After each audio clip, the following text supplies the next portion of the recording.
અંકલેશ્વર પાસે national highway પર એરપોર્ટની સામે આવેલા અંબે એસ્ટેટ ખાતે શ્રી શ્યામધામ મંદિર ખાતે શ્રી શ્યામ અખંડ જ્યોત પાઠનું આયોજન કરવામાં આવ્યું હતું, જેમાં મોટી સંખ્યામાં ભક્તો ઉપસ્થિત રહ્યા અને અખંડ જ્યોત પાઠનો લાહવો લીધો હતો।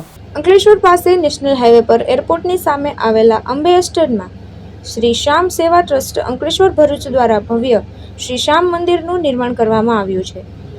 આ શ્યામધામ મંદિર ખાતે શ્રી શ્યામ સેવા ટ્રસ્ટ દ્વારા શ્રી શ્યામ અખંડ જ્યોત પાઠનું આયોજન કરવામાં આવ્યું હતું, જેમાં મુખ્ય પાઠવાચક રાકેશ અગ્રવાલ અને રાજુ ગાદોડિયાએ અખંડ જ્યોત પાઠ રસપાન કરાવ્યું હતું।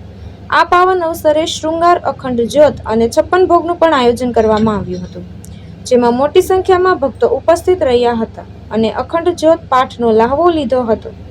આ પ્રસંગે શ્રી શ્યામ સેવા ટ્રસ્ટના ટ્રસ્ટીઓ અને आगेवानों मोटी संख्या में भक्तों उपस्थित रहा था।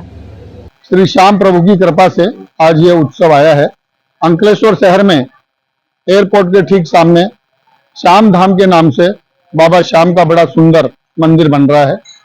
बहुत जल्दी प्राण प्रतिष्ठा का टाइम आ रहा है। लगभग 2026 में बाबा श्याम यहाँ विराजेंगे, ऐसा हमारी बाबा श्याम को प्रार्थना है। उसी सेवार्थ, उसी के प्रयोजनार्थ ये आज का आयोजन श्री श्याम अखंड ज्योत पाठ का किया गया है।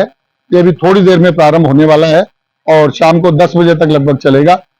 सभी भक्तों से ये स्पेशल भरूच अंकलेश्वर की तरफ से मेरा निवेदन है कि कृपया ज्यादा से ज्यादा इस अवसर का लाभ लें और श्याम प्रभु की कृपा प्राप्त करें।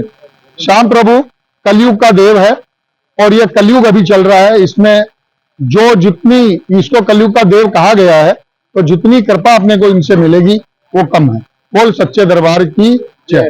धर्मेश राणा, दृष्टिकोण न्यूज़, अंकलेश्वर।